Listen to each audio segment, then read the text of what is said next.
He paid $8,500 for a crumbling observatory no one wanted, thinking he could salvage some equipment and survive another year. But when Marcus Webb found the hidden control room buried 3 stories beneath the collapsed dome, what he discovered wasn't just forgotten research. It was $295 million in escrow, a murdered scientist's final secret, and a corporate conspiracy that had buried the truth for 34 years.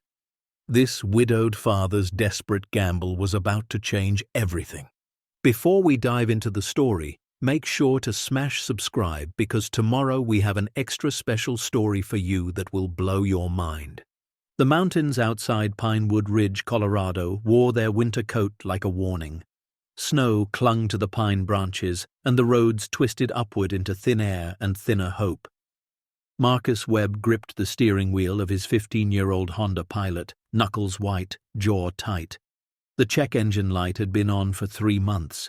He couldn't afford to fix it, couldn't afford much of anything anymore.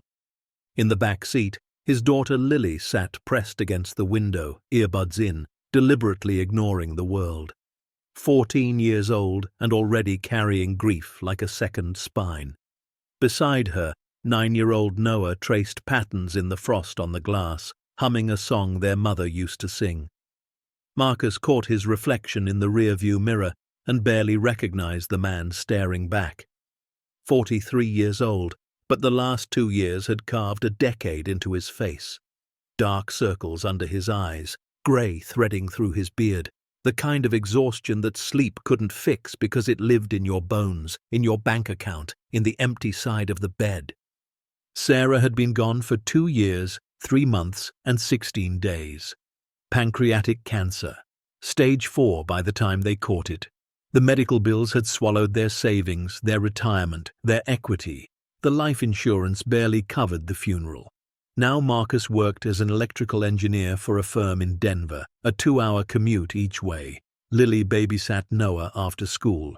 They ate a lot of pasta. They pretended everything was fine. But it wasn't fine.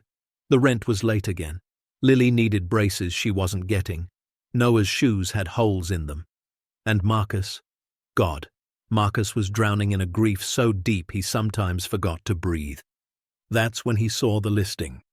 It was 3 in the morning, another sleepless night, another trip down the rabbit hole of the internet looking for anything that might change their trajectory. EstateAuction.com. Abandoned properties, foreclosures, desperate sales. He scrolled past farmhouses in Kansas, strip malls in Nevada, and then he stopped. Pinewood Ridge Observatory Estate, 47 acres, listed as is. Condemned structure, no utilities, no access road maintenance. Starting bid, $5,000. Marcus leaned closer to the screen. The photos showed a massive domed structure, its white paint peeling, one side partially collapsed. Surrounding buildings in various states of decay, overgrown grounds. It looked like something from a post-apocalyptic film, but his engineer's eye saw something else. Saw the bones of the structure still solid. Saw solar panels on auxiliary buildings. Saw copper wiring worth salvaging. Saw potential. He clicked through the listing details. The property had been abandoned since 1989. Original owner deceased. No heirs. Tied up in legal limbo for decades until the county finally seized it for back taxes. Highest bid wins. Sale final. Marcus did the math in his head. If he could salvage even half the equipment, the copper alone might be worth $20,000. The land, remote as it was, had to be worth something. Maybe he could flip it. Maybe he could finally catch a breath. He placed a bid, $7,000. It was most of what remained in their savings.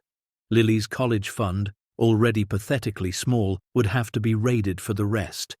It was reckless. It was desperate. It was exactly the kind of move Sarah would have called him out for.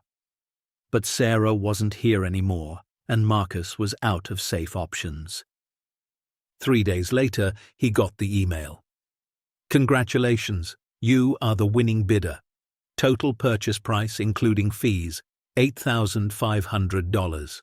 Property deed will be transferred upon payment. Lily found him at the kitchen table that morning, staring at the screen. Dad? She asked quietly. What's wrong? Marcus looked up at his daughter. She had Sarah's eyes, sharp, worried, knowing. Nothing's wrong, sweetie. Actually, I think something might finally be right. But when he told her what he'd bought, her face went pale. You spent our savings on an abandoned building? It's an investment, he said, trying to sound confident. Trust me. Lily didn't respond, just grabbed her backpack and left for school without another word. Noah, bless him, just asked if they could explore it like a haunted house. Marcus laughed for the first time in weeks. Yeah, buddy, just like a haunted house. The drive up to the observatory took 90 minutes from their apartment in town. The road narrowed as they climbed, pavement giving way to gravel, then to dirt rutted with ice. Marcus's pilot struggled with the incline, the engine whining in protest. Come on, he muttered. Don't quit on me now. They rounded a final bend, and there it was. The Pinewood Ridge Observatory rose from the mountainside like a monument to forgotten ambition. The main dome, easily 60 feet in diameter, dominated the compound. Half of it had collapsed inward, exposing twisted metal and shattered glass to the elements. But the other half stood intact, defiant. Surrounding the dome were 4 smaller buildings, what looked like living quarters, a generator house, a workshop, and a standalone structure that might have been offices. All of them weathered, all of them waiting. Marcus parked in what used to be a parking area, now just a flat space covered in pine needles and snow. He killed the engine, and silence rushed in. The kind of mountain silence that pressed against your ears. Whoa, Noah whispered, face pressed to the window. It's like a secret base. Lily unbuckled slowly, her skepticism written across her face. It's a death trap. It's ours, Marcus said, surprised by the conviction in his own voice. They stepped out into the cold. The air was sharp, clean, tasted like pine and altitude. Marcus walked toward the main dome, his boots crunching through crusty snow. Up close, the damage was extensive but not total. The collapsed section had been caused by heavy snow accumulation, probably years ago, but the foundation looked solid. The walls were concrete reinforced with steel. This wasn't some flimsy structure. This was built to last. Noah ran ahead, exploring like it was the greatest adventure of his life. Lily hung back near the car, arms crossed, unconvinced. Marcus tried the main door. Locked. He pulled out the keys the county had sent him, a heavy brass ring with at least a dozen different keys. The third one worked. The door opened with a groan that echoed through the dome. Inside, the smell hit him first. Dust, mildew, decay. But also something else. Oil, metal. The scent of machines left to sleep. Sunlight filtered through the damaged section of the dome, casting dramatic shadows across the interior. And there, in the center of the space, sat a massive telescope. It was covered in tarps and bird droppings, but Marcus could see the quality of the engineering. This wasn't amateur equipment, this was professional grade. Holy crap, he breathed. Noah appeared at his elbow. Can we look through it? Not yet, buddy. We need to make sure this place is safe first. They spent the next hour exploring. The living quarters were surprisingly intact. Small bedrooms, a kitchen with appliances from the 1980s, a bathroom with avocado green tile. The workshop contained tools, parts, equipment. The generator house had solar panels on the roof, still operational by the look of them. And the office building. That's where things got interesting. Marcus pushed open the door to the office and stepped into what looked like a time capsule. Desks covered in papers, filing cabinets standing open, charts and maps covering the walls, and in the corner, a desktop computer from the late 80s, its screen dark but the power light faintly glowing. The power's on, Marcus said, more to himself than the kids. Lily had finally ventured inside. How is that possible? The place has been abandoned for like 30 years. Solar panels, Marcus replied, walking to the computer. If they're still functional, they'd be charging batteries, keeping minimal systems online. He pressed a key. The screen flickered to life, casting a green glow across the darkened room. Text scrolled across the monitor. System online. Last access, March 7th, 1989. Please enter authorization code. Marcus stared at the date. March 7th, 1989. 35 years ago. Whoever had been here last had left the system running, waiting. He tried a few obvious passwords. Nothing worked. The system locked after 3 attempts. He spent the rest of the afternoon checking the buildings, making notes. The place needed work, sure, but it was salvageable. More than salvageable. The equipment alone was worth tens of thousands. He could sell it piece by piece, maybe make 50 or 60,000. Enough to catch up on rent, fix the car, buy Noah new shoes, maybe even start Lily's college fund again.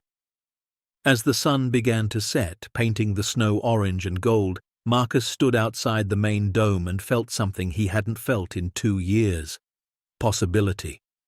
"Can we come back?" Noah asked, tugging on his coat. Marcus ruffled his son's hair. "Yeah, buddy, we own it now. We can come back whenever we want." On the drive down the mountain, Lily finally spoke. "Dad, who lived here?" "I don't know," Marcus admitted. "Someone who loved astronomy, I guess." "What happened to them?" Marcus glanced at his daughter in the rearview mirror. "I don't know that either." But he wanted to find out. Something about the place had gotten under his skin. The locked computer, the preserved equipment, the sense that someone had left in a hurry and never come back. That night, after the kids were asleep, Marcus Googled Pinewood Ridge Observatory. The first result was a Wikipedia article, sparse and unhelpful. Built in 1979 by Dr. Edmund Price, astrophysicist, privately funded. Operated until approximately 1989. Currently abandoned. He clicked on Edmund Price's name. The article was longer, but still frustratingly vague. Dr. Edmund Price, born 1941, doctorate from Caltech, worked for NASA from 68 to 87. Resigned to pursue private research. Built Pinewood Ridge Observatory with personal funds. Disappeared March 1989.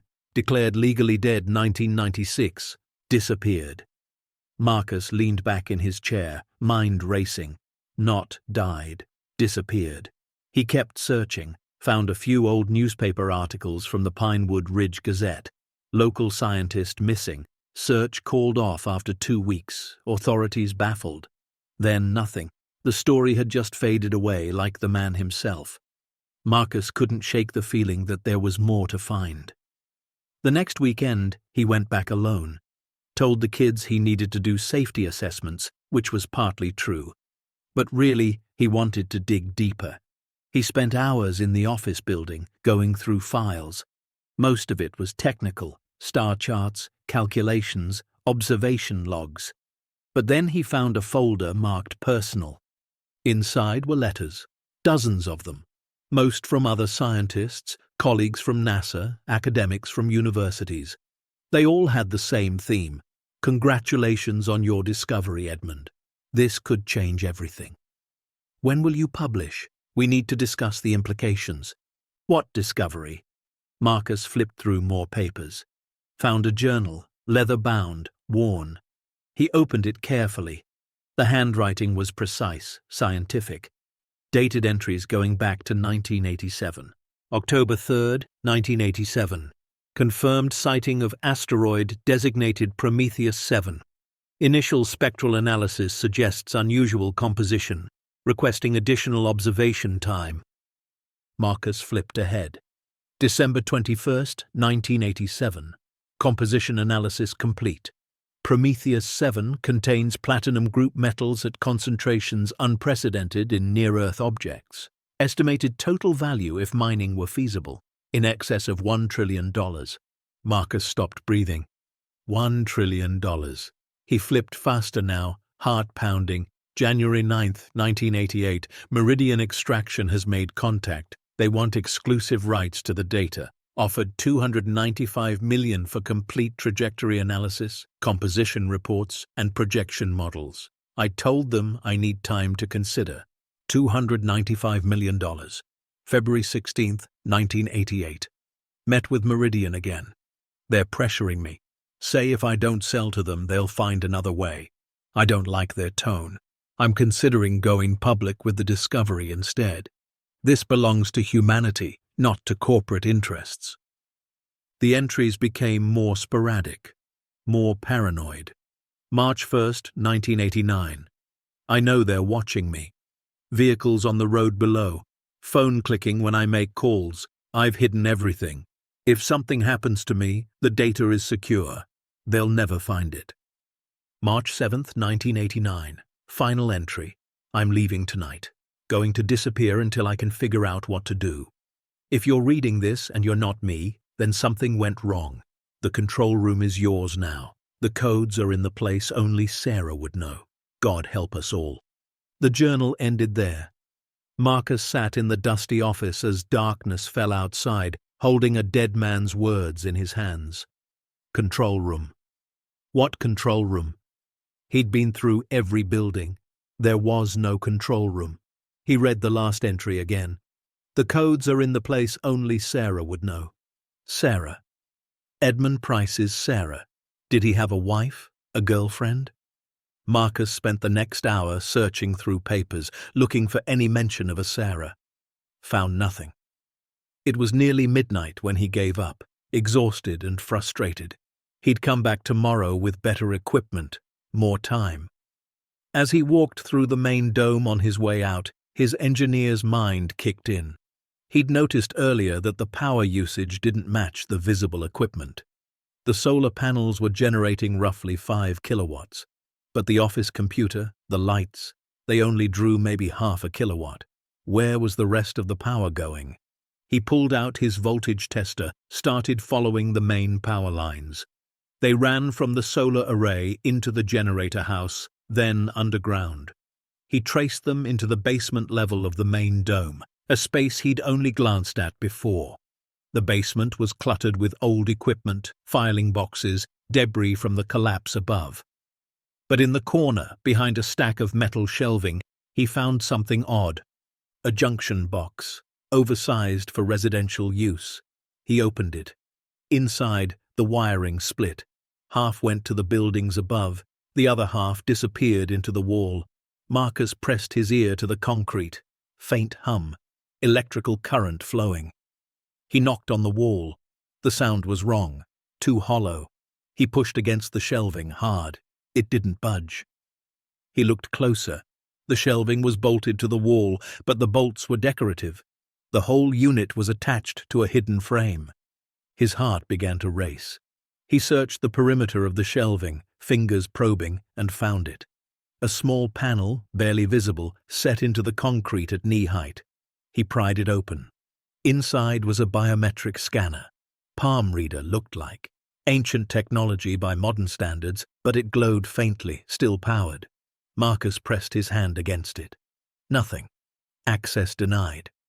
Of course, it would only open for Edmund Price's palm, a man who'd been dead, or at least missing, for 35 years. Marcus sat back on his heels, thinking. Then he remembered his toolbox in the truck. He was an electrical engineer. He could bypass this. It took him 3 hours. 3 hours of tracing circuits, jumping relays, carefully overriding safeties. By the time he finished, it was past 3 in the morning. His hands were shaking. The scanner finally blinked green. Somewhere deep in the wall, mechanisms engaged. Heavy locks retracted with solid clicks. The entire shelving unit, concrete wall and all, swung inward on hidden hinges. Cold air rushed out, not stale.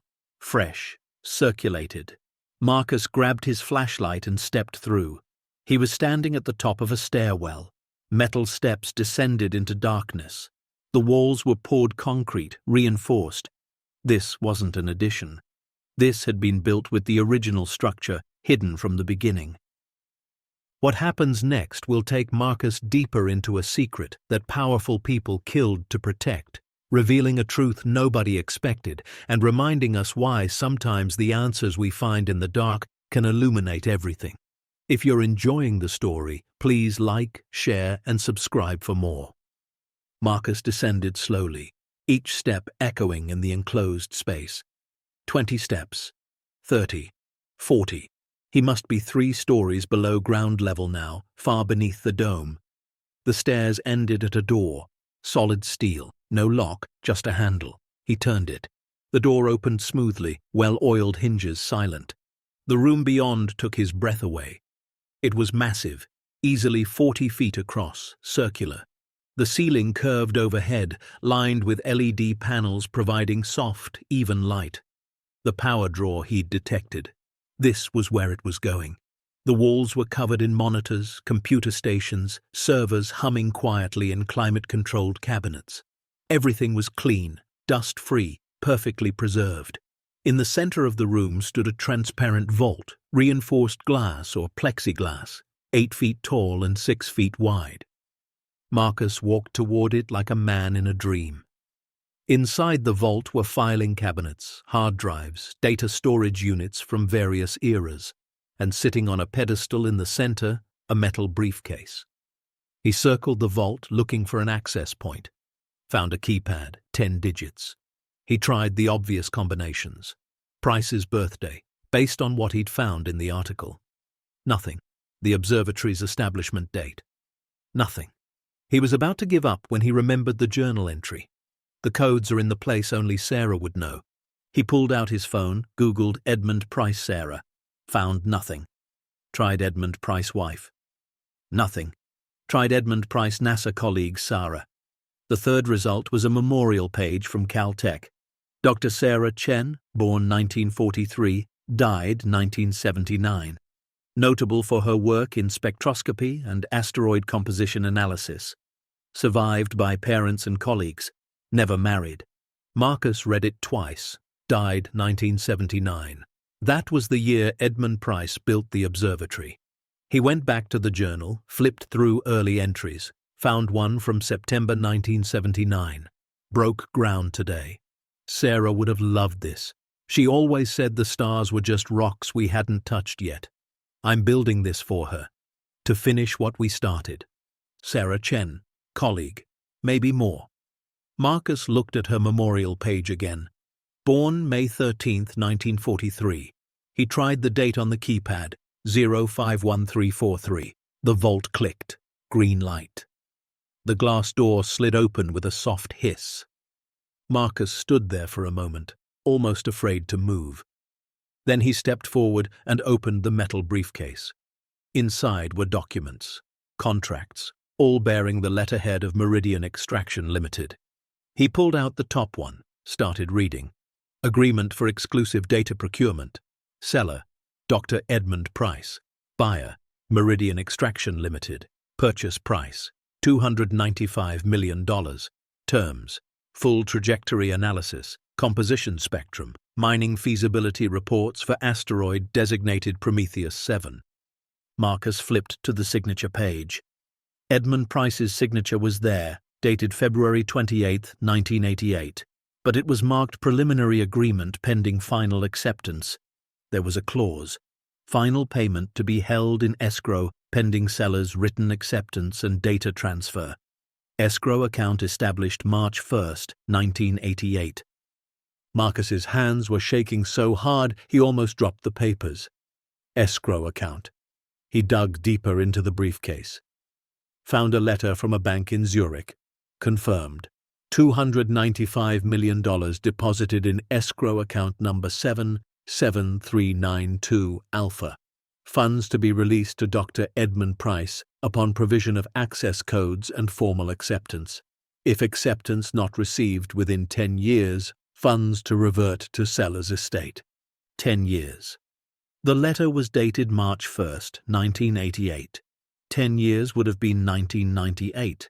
But Edmund Price was declared legally dead in 96. Before the deadline, the estate would have been his, except he had no heirs, no family. The property had eventually been seized for back taxes. Marcus did the math. 35 years of interest on $295 million. Even at conservative rates, that account would now hold well over $400 million. And if the reversion clause had triggered, If there was any legal argument that as the current property owner he had claim to Price's estate, then that money— He couldn't finish the thought. It was too big, too impossible.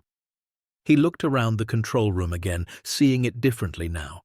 This wasn't just a hiding place.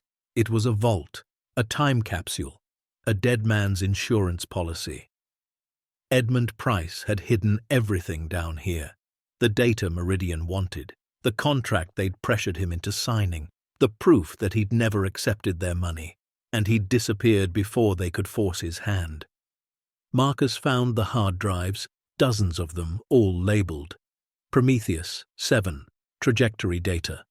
Prometheus, 7, spectral analysis. Prometheus, 7, mining projections. This was what Meridian had paid for, what they'd never received, what they might have killed to get. His phone buzzed. A text from Lily. "Where are you?" "It's 4 a.m. Panic shot through him. He'd completely lost track of time.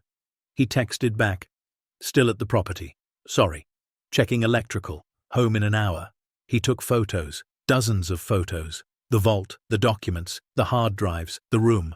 Then, carefully, he put everything back exactly as he'd found it, sealed the vault, closed the steel door, climbed the stairs back to the basement, pulled the shelving unit back into place. By the time he reached his truck, the first light of dawn was breaking over the mountains. He sat in the driver's seat, hands still trembling, mind reeling. He'd come here thinking he'd bought a salvage opportunity, a way to make $20,000 or $30,000 selling copper and old equipment. Instead, he'd found something that could be worth hundreds of millions, but also something that had gotten at least one man killed. The drive back down the mountain felt surreal. The sunrise painted the snow gold and pink. The world looked exactly the same as it had yesterday, but everything had changed. When he pulled into the parking lot of their apartment building, Lily was waiting on the steps, wrapped in a blanket, face tight with worry. He got out of the truck and she ran to him.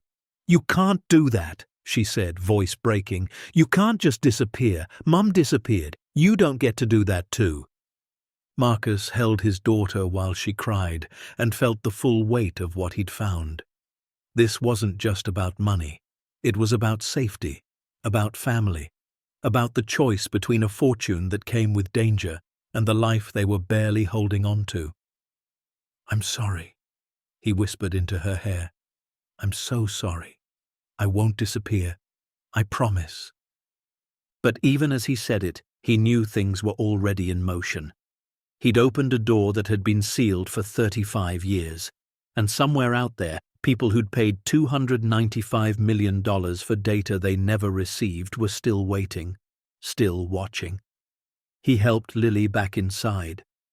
Noah was asleep on the couch, thumb in his mouth, the way he used to sleep when he was little, before Sarah died, before the world got complicated.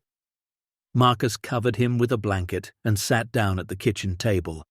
He pulled out his phone and looked at the photos he'd taken. The contract, the escrow confirmation, the hard drives full of data worth trillions. He thought about Sarah, his Sarah, not Edmund Price's. Thought about what she would say if she were here. She'd always been the practical one, the one who talked him down from risky decisions. But she'd also been fierce. When something mattered, truly mattered, she'd fight. And this mattered. Not just the money, though God knows they needed it, but the truth. Edmund Price had died, or disappeared, or been killed, trying to keep this discovery from being privatized, trying to protect it for humanity.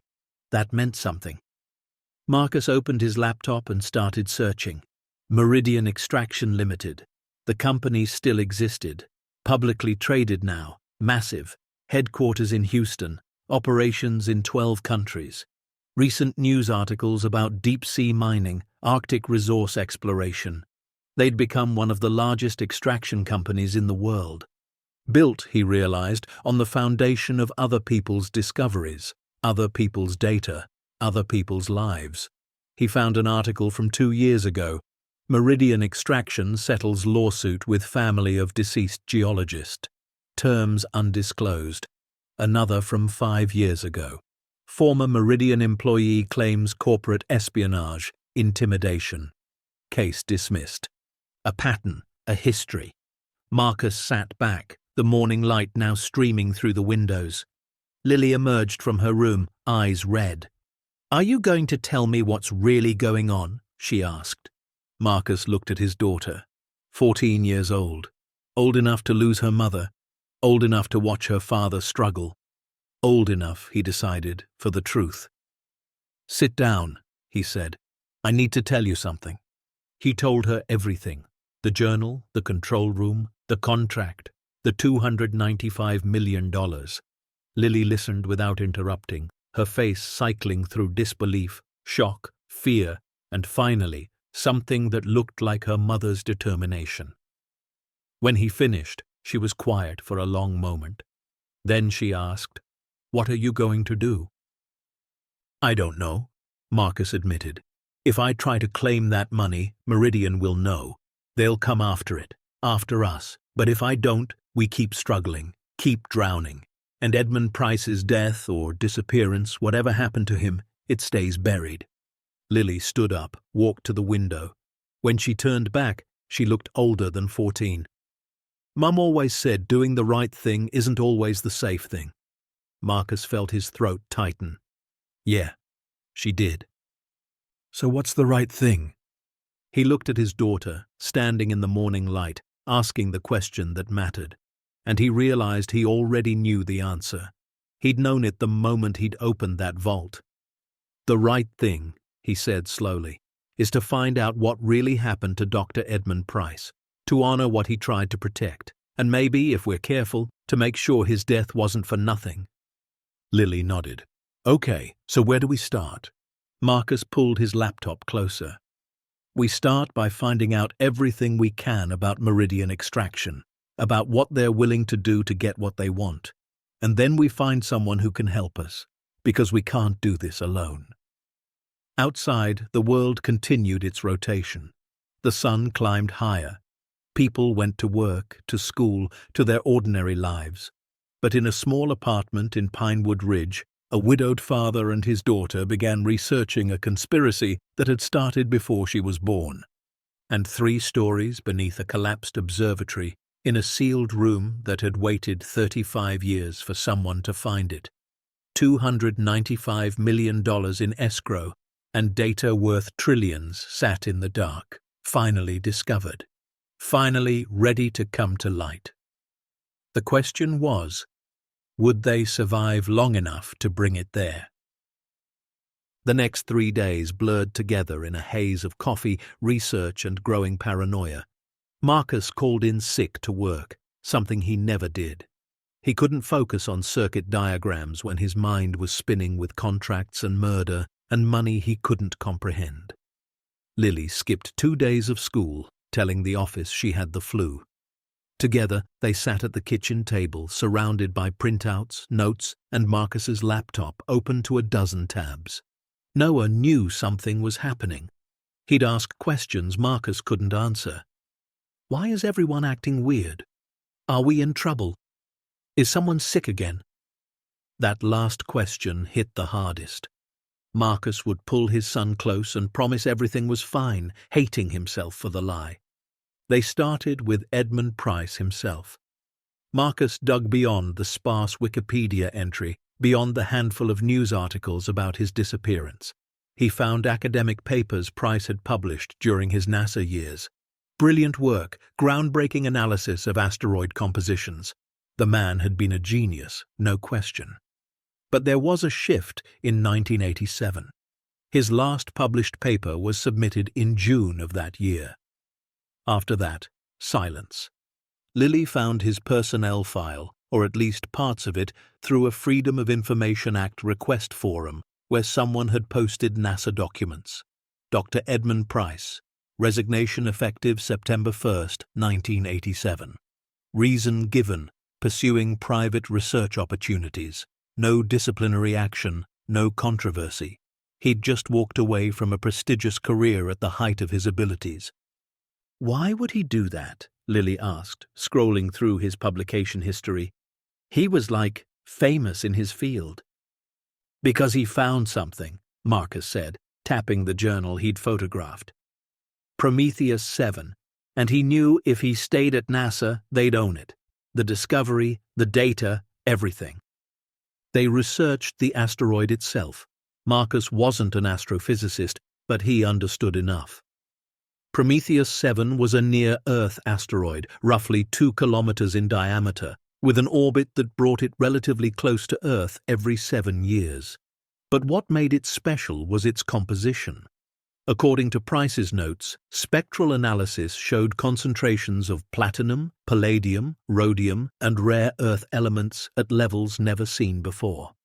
If someone could figure out how to mine it, the asteroid alone was worth more than the entire global economy. "That's insane," Lily whispered, reading over his shoulder. "One rock worth that much?" "It's not about the rock," Marcus replied.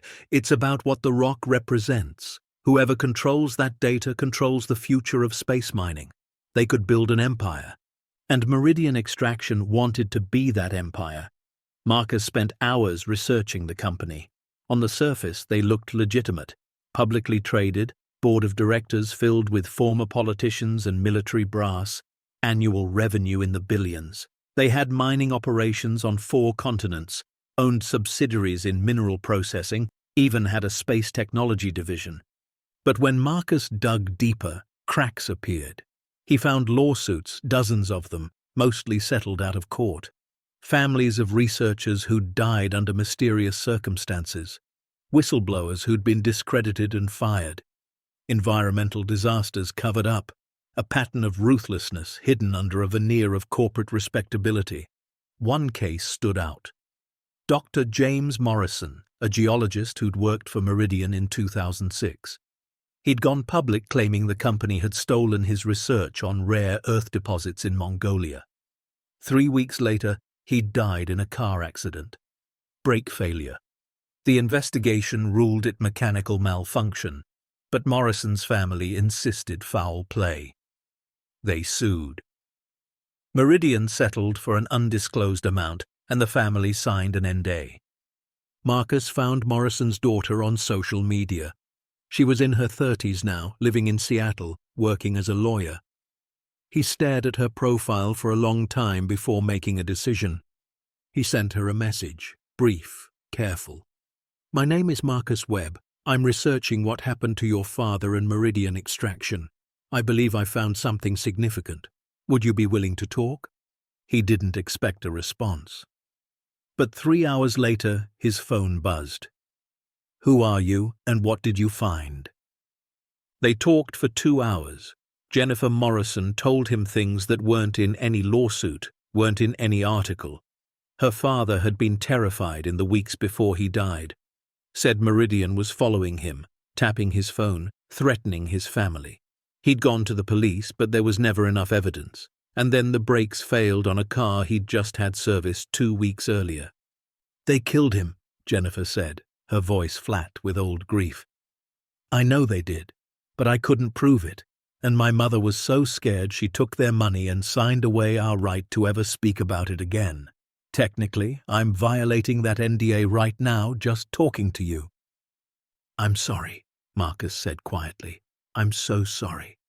"Don't be sorry, just be careful. If you've really found something on Meridian, something they want, then you need to understand what they're capable of. My father thought he could outsmart them, thought the truth would protect him. It didn't." After the call ended, Marcus sat in silence. Lily was watching him from across the table. "Dad, you're scaring me." "I'm scared too, sweetheart." "Then maybe we should stop.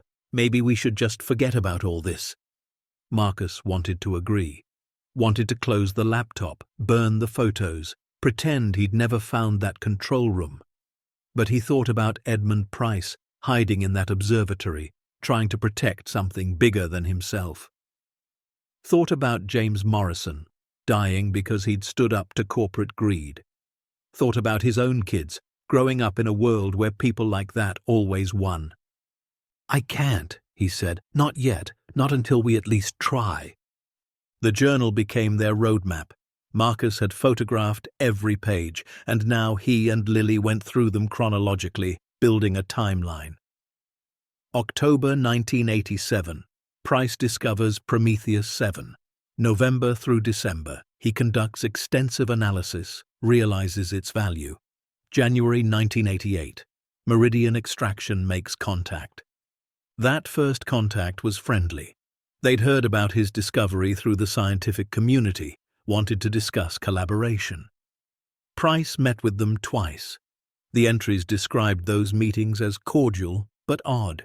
They already knew too much, he'd written. New details I hadn't published. Someone's been talking. February brought pressure. Meridian made their offer. $295 million for exclusive rights to all data. They wanted trajectory models so precise they could plan mining missions decades in advance. They wanted composition analysis down to the molecular level. They wanted everything. Price hesitated. He wrote, "The money would fund research for the rest of my life, but if I give them this, Prometheus 7 becomes private property, humanity's first major space resource, and it belongs to a corporation. Sarah would be horrified." Sarah Chen. Marcus kept coming back to her. Price had clearly loved her, even though she'd died years before. He'd built the observatory as a memorial to their shared work, and he'd used her birthday as the code to protect his final secret. Lily found more about Sarah. Brilliant scientist, died at 36 from an aneurysm. She and Price had worked together at NASA, published several papers jointly. Colleagues said they were planning to marry. "He never got over her," Lily said softly, reading an obituary. "He spent his whole life finishing work they started together." In late February 1988, things turned dark.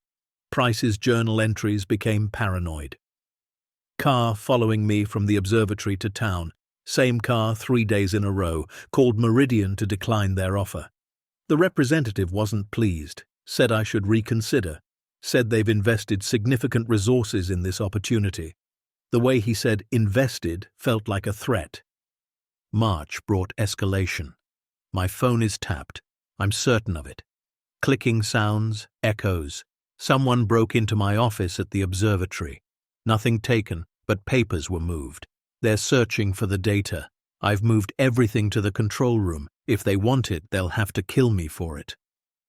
March 7th, 1989. The final entry. The one Marcus had already read, but now, with context, it hit differently. "I'm leaving tonight. I know they're planning something. I've prepared everything. The control room is sealed. The data is encrypted. If I disappear, if something happens to me, this will be my testimony. Meridian Extraction wanted Prometheus. 7 badly enough to threaten me, to stalk me, to terrorize me. I will not give it to them. The codes are in the place only Sarah would know. God help us all." And then nothing. Edmund Price vanished. The search lasted 2 weeks before being called off. No body, no evidence of foul play, no leads. The official conclusion was that he'd gone hiking and gotten lost in the mountains. It happened sometimes. The wilderness was unforgiving, but Marcus knew better. The man had documented everything, prepared everything. He hadn't gotten lost. He'd been running. "We need to find out what happened to him," Marcus said on the 4th day. "If there's any evidence, any investigation, we need to see it." Lily looked up from her laptop. "I think I found someone who might know." She turned the screen toward him. It was a LinkedIn profile. Dr. Helen Cross, retired astrophysicist, living in Albuquerque, New Mexico. Her work history showed NASA from 1972 to 1995. And in her About section, one line stood out. "Honored to have worked alongside brilliant minds including Dr. Sarah Chen and Dr. Edmund Price." Marcus's heart raced. She knew them, both of them. "Should we contact her?" Marcus didn't hesitate. He copied the phone number from a university alumni directory and dialed before he could talk himself out of it. The phone rang 4 times. Then a woman's voice, sharp and clear. "Hello? Dr. Cross? My name is Marcus Webb. I'm calling about Dr. Edmund Price." Silence. Then, How did you get this number? I'm sorry to bother you. I bought the Pinewood Ridge Observatory property. I've found some things. Things I think you might want to know about. Another pause. What kind of things? Marcus took a breath. A control room, journals, contracts with Meridian Extraction. Dr. Cross, I think I know why Edmund Price disappeared.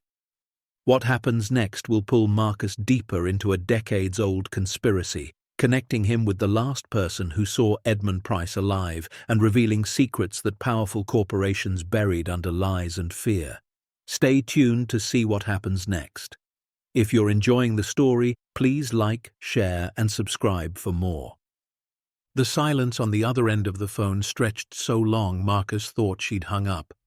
Then Dr. Helen Cross said, in a voice barely above a whisper, "You opened the control room." "Yes." "And you found the journals, the contracts?" "Yes." "Then you're in danger. Do you understand that? If you found what I think you found, you're in serious danger." Marcus glanced at Lily, who was watching him with wide eyes. "I'm beginning to understand that, yes." Helen sighed. It sounded like 35 years of weight releasing. "I knew it would surface eventually. I just thought I'd be dead before it did. Where are you calling from?" "Pinewood Ridge, Colorado." "Are you at the property now?" "No, I'm home in town." "Good. Don't go back there. Not yet. Give me 2 days. I'm coming to you. We need to talk face to face." "Dr. Cross, can you just tell me?" "Not on the phone." They listened then. They're probably listening now. 2 days. There's a diner on Main Street, Ruby's. "I know it." "Meet me there. Thursday, 2 p.m. Come alone. And Mr. Webb, don't trust anyone connected to Meridian Extraction. Not their employees, not their lawyers, not the politicians in their pockets. No one." She hung up. Marcus lowered the phone slowly. Lily was already typing on her laptop. "Looking up flights from Albuquerque to Denver. If she's really coming, we can track when she arrives." "Lily." "What?" "Maybe you should stay out of this. You and Noah. Maybe I should send you to Aunt Rachel's for a while."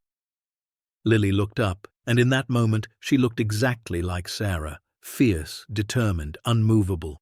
"No, we're a family. We do this together. Mom would say the same thing." Marcus wanted to argue, but he knew she was right. Sarah would have said exactly that. So instead, he nodded. "Okay, together, but carefully." The next 2 days crawled by. Marcus tried to act normal, went to work, came home, made dinner. But his mind was elsewhere. He researched Helen Cross. Her credentials were impressive. PhD in astrophysics from MIT, published extensively, worked on several NASA missions. She'd retired in '95, just 6 years after Price disappeared. Now she did consulting work, mostly for universities and private observatories. He found one interview with her from 2003, a small academic journal. Near the end, the interviewer asked about her time at NASA. "Any memorable colleagues?" Helen's response: "I had the privilege of working with Dr. Sarah Chen before her untimely death and Dr. Edmund Price. Both were brilliant. Both were taken too soon, in different ways. Taken, not lost, not disappeared. Taken." Thursday arrived with grey skies and the threat of snow. Marcus drove to Ruby's diner alone, despite Lily's protests. The diner was a Pinewood Ridge institution, unchanged since the 70s. Red vinyl booths, checkered floors, a jukebox in the corner that still played actual records. He arrived 15 minutes early, took a booth in the back, ordered coffee he didn't drink. At exactly 2 p.m., the door opened. The woman who walked in was 71 years old, according to her LinkedIn, but moved like someone decades younger. Short silver hair, sharp eyes behind wire-rimmed glasses, wearing a practical fleece jacket and hiking boots. She spotted Marcus immediately, walked over without hesitation. "Mr. Webb?" "Dr. Cross, thank you for coming." She slid into the booth across from him, ordered tea from the waitress, waited until they were alone again. Then she leaned forward and said, "Show me proof. Show me you actually found it." Marcus pulled out his phone, brought up the photos, the control room, the vault, the contracts. Helen's hand trembled as she swiped through them, her eyes filled with tears. My God, he actually did it. He actually preserved everything. You knew about the control room. I knew Edmund was building something secret. He told me he was creating a failsafe, but I never knew where, never knew what it contained. She looked up. I was his research assistant. Sarah's too before she died. The three of us worked together for almost 10 years. What happened to him, Dr. Cross? Helen wiped her eyes, composed herself. Helen, please. And what happened is that Edmund discovered something that threatened very powerful people. Prometheus 7 wasn't just valuable, it was revolutionary. The asteroid contains isotopes we'd never seen in such concentrations. The mining applications alone would make whoever controlled them the wealthiest entity on Earth. But Edmund didn't want to privatize it. He wanted to share it with the world. She took a sip of tea. Meridian Extraction approached him through back channels. At first, it seemed legitimate. They made a generous offer for the data. $295 million. Edmund was tempted. Who wouldn't be? But then he started asking questions. What would they do with the data? How would they use it? They became evasive, hostile. The journal mentioned threats. There were more than threats. Someone tampered with his car. The brakes failed while he was driving down the mountain. He survived barely. Another time, his office at NASA was broken into. They tried to make it look like random theft, but nothing was taken. Just searched. Edmund knew they were sending a message. So he built the control room. Helen nodded. He became obsessed with protecting the data. Spent every dollar he had on that facility. He told me he'd rather destroy the data than let Meridian have it. But he couldn't bring himself to destroy it either. It was Sarah's work too, their legacy. What happened the night he disappeared? Helen's face went dark. March 7th, 89. He called me around 6 p.m., said he was leaving. Said Meridian had sent people to the observatory. He'd seen vehicles approaching. He was going to run, hide in the mountains until he could figure out what to do. I begged him to go to the police. He said the police couldn't help. Some of them were on Meridian's payroll. Did you ever hear from him again? No. Her voice cracked.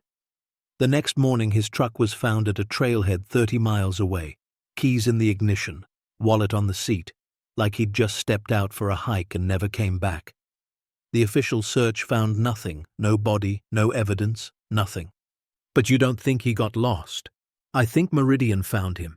I think they killed him and disposed of the body where it would never be found. The mountains around here are vast.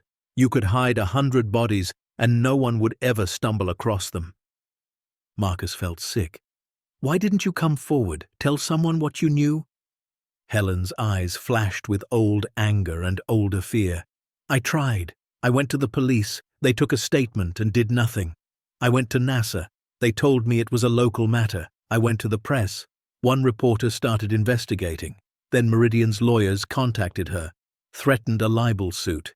She dropped it. I was a junior researcher. No one would listen to me. And then I started getting threats too. What kind of threats? Phone calls, late at night. Someone would breathe, say my name, hang up. My apartment was broken into. Nothing taken, but my research notes were photographed. I could tell because they weren't quite in the same order. The message was clear. Keep quiet or end up like Edmund. So you did. So I survived, Helen said sharply. I had a daughter to raise, a career to protect. I kept quiet and I hated myself for it. But I'm 71 years old now. My daughter's grown. I'm retired. The only thing Meridian can threaten me with is death, and honestly, some days that doesn't sound so bad, especially if it means finally telling the truth. They sat in silence for a moment. The diner buzzed around them, normal people living normal lives, unaware that two people in the back booth were discussing murder and conspiracy. The escrow account, Marcus said finally. The $295 million. Do you know anything about it? Edmund told me about it. Meridian set it up as a sign of good faith. The money would be released when he provided the data and signed final acceptance, but he never did either. As far as I know, that money has been sitting in a Swiss bank for 35 years. What happens to it legally? Helen shrugged. I'm not a lawyer, but typically if the recipient is deceased and there's no heir, unclaimed funds eventually revert to the estate. And if the estate has no claimant, she looked at Marcus meaningfully, then whoever owns the property where the estate was based might have a legal argument. Marcus's mouth went dry. You're saying I might actually be able to claim it?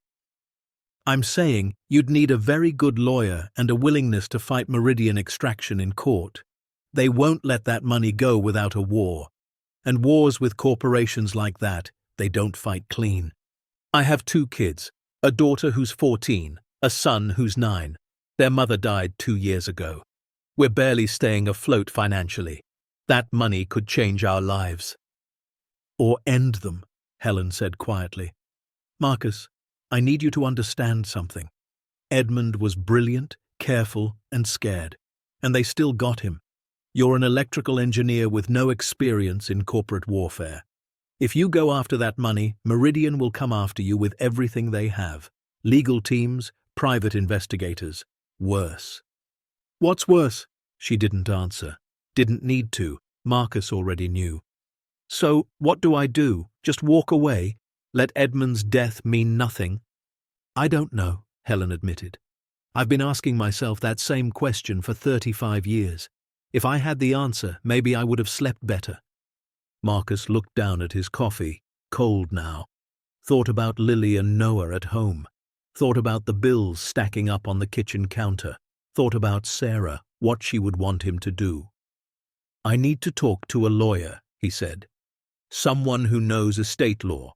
Someone who can tell me if there's any realistic chance of claiming that money. I know someone, Helen said. Robert Chen. He's in Denver, sharp as hell. He's helped whistleblowers before. If anyone can navigate this mess, it's him. She wrote down a number on a napkin, slid it across the table. But Marcus, before you make that call, go home.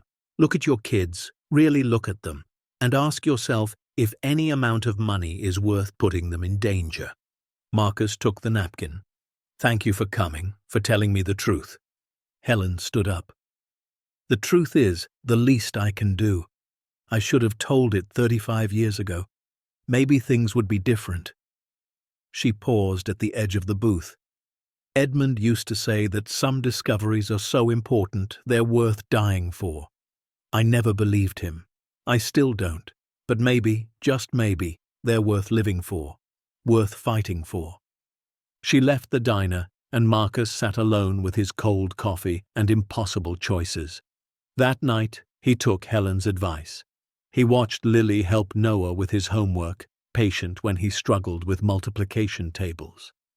Watched Noah build a fort out of couch cushions, the way he used to before Sarah got sick. Watched them together, laughing at a video on Lily's phone, just kids being kids for a moment. And he thought about what he'd be risking.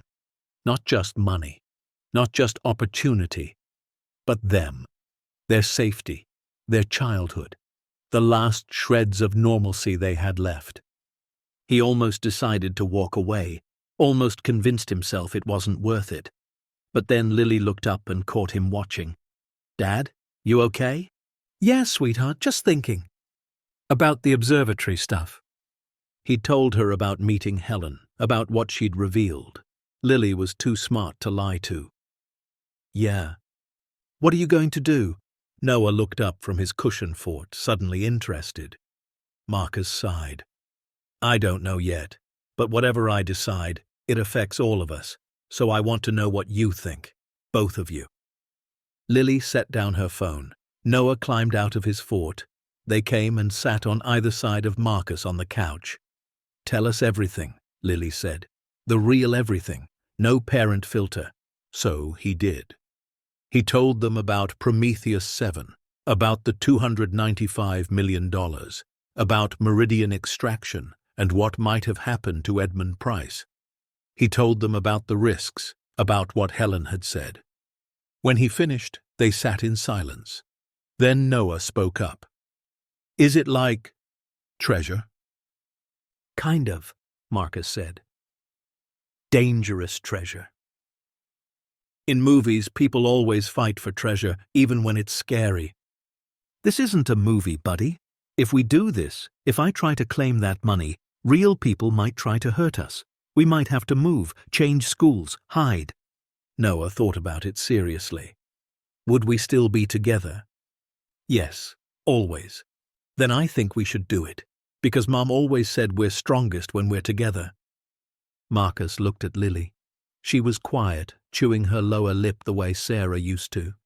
Finally she said, I'm scared.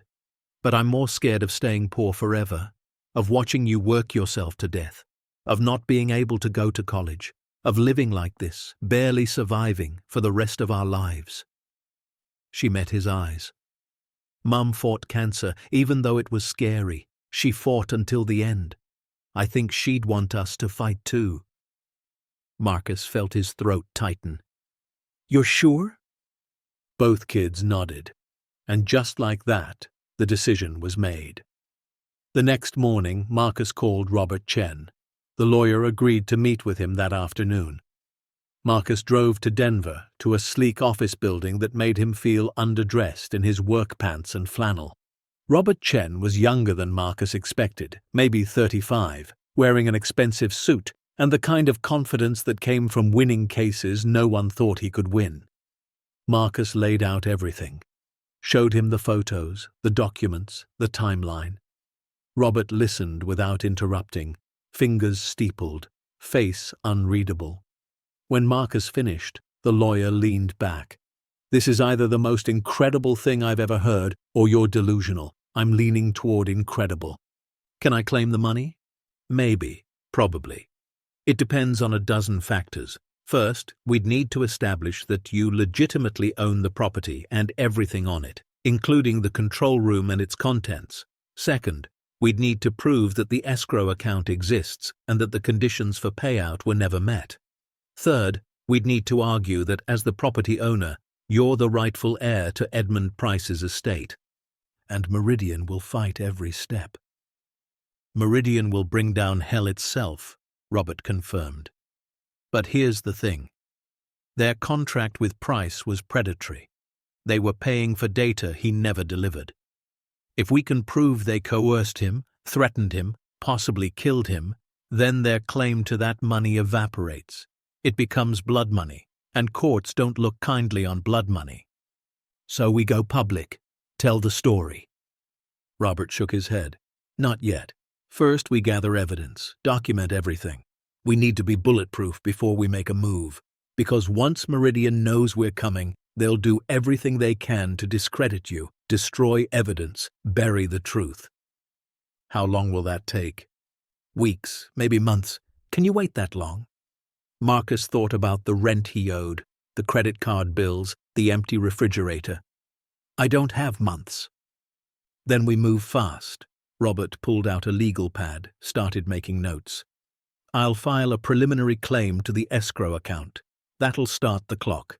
We'll also request all documentation related to Edmund Price's estate. In the meantime, you need to secure that control room, photograph everything, make multiple backups, store them in different locations. Won't filing the claim alert Meridian? Absolutely. Which is why from this moment forward, you need to be careful. Vary your routes. Watch for surveillance. Don't discuss this on the phone or in emails. Assume you're being monitored. Marcus felt a chill run down his spine. You really think they'd go that far? Robert looked at him seriously. For $295 million and the secret to asteroid mining, they'd go further than you can imagine. Marcus left the office feeling like he'd just lit a fuse on a bomb. He drove home carefully, checking his mirrors constantly, seeing threats in every dark sedan that followed too long. When he got back to Pinewood Ridge, he found Lily waiting on the steps again. Well? We're doing it. The lawyer's filing the claim. Her face cycled through excitement and fear. So it's real. It's really happening. Yeah. And Lily, things are going to get complicated now. We need to be ready. They weren't ready. No one could have been ready for what came next. 3 days later, Marcus arrived home from work to find a man standing in his parking spot. Well-dressed, mid-40s, leaning against a black Lexus like he owned the space. When Marcus pulled into the visitor spot, the man walked over. "Mr. Webb, my name is David Garrison. I represent Meridian Extraction. I was hoping we could talk." Marcus's blood went cold. It had started. The fight was here.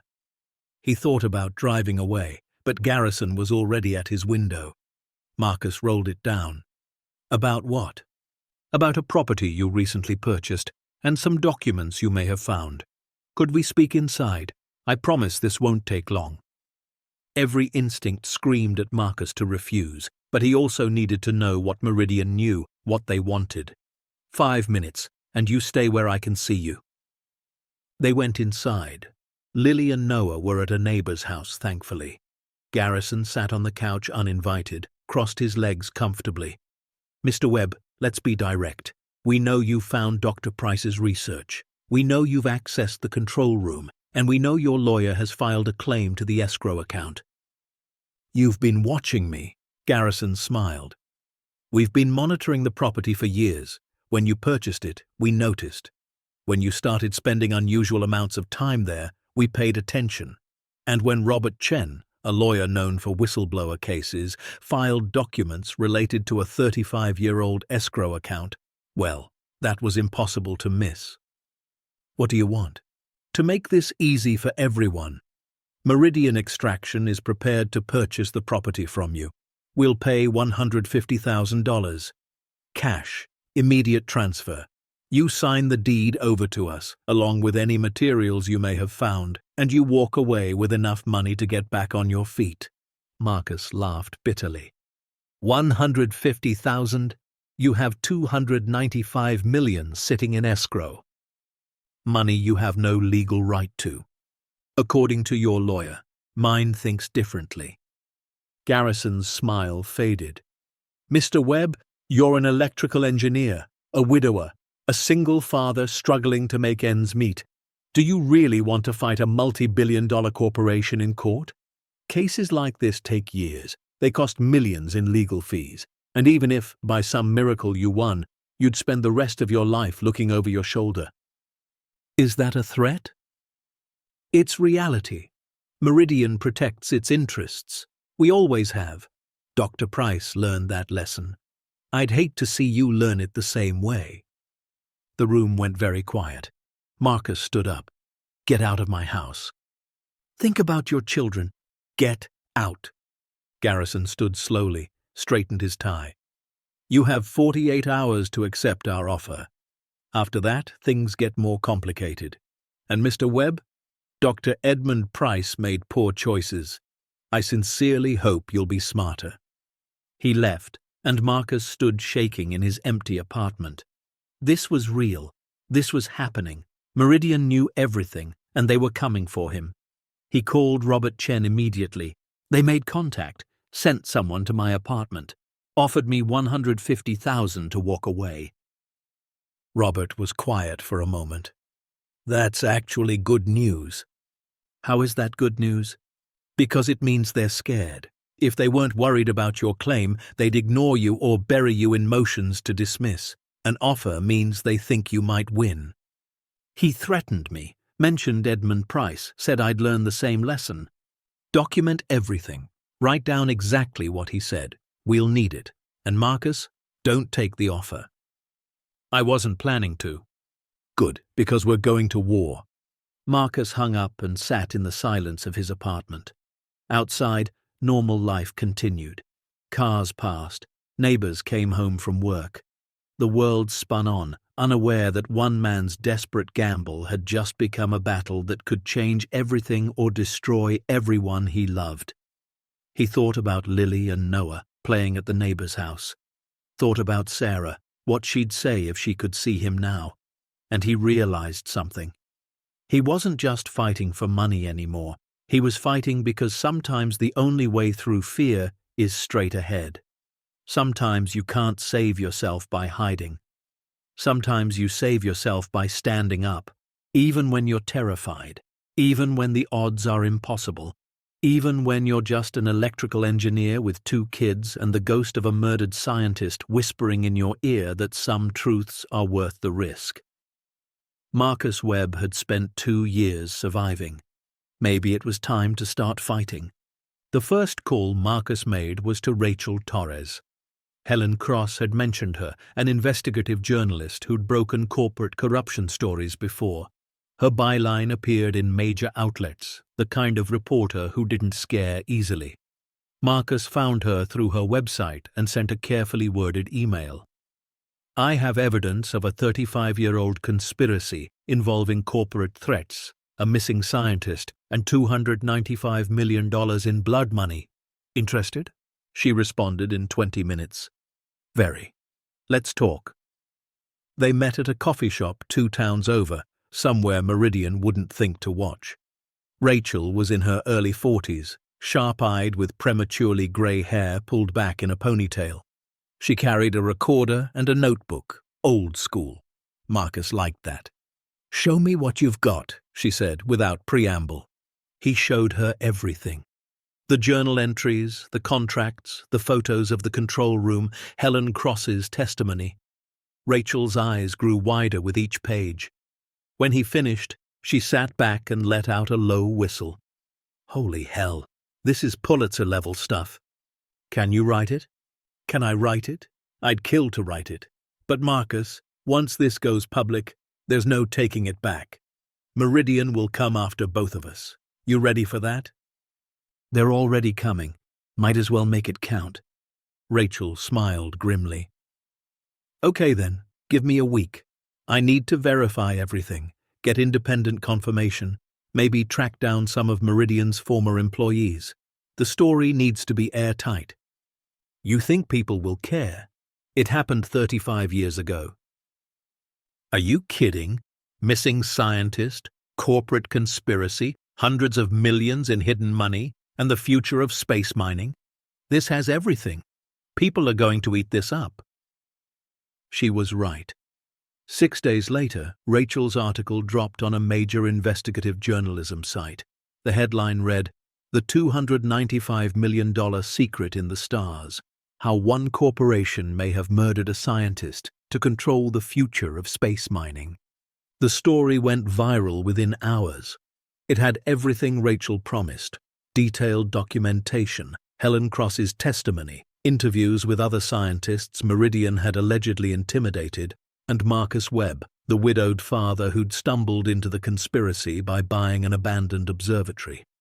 By noon, it was trending on social media. By evening, cable news had picked it up. Marcus's phone wouldn't stop ringing. Reporters, bloggers, podcast hosts, everyone wanted the story. Robert Chen called, sounding both excited and terrified. You're everywhere, every news site, every platform. Meridian's stock dropped 8% in 4 hours. Is that good? It's leverage, public pressure. But Marcus, they're going to hit back hard.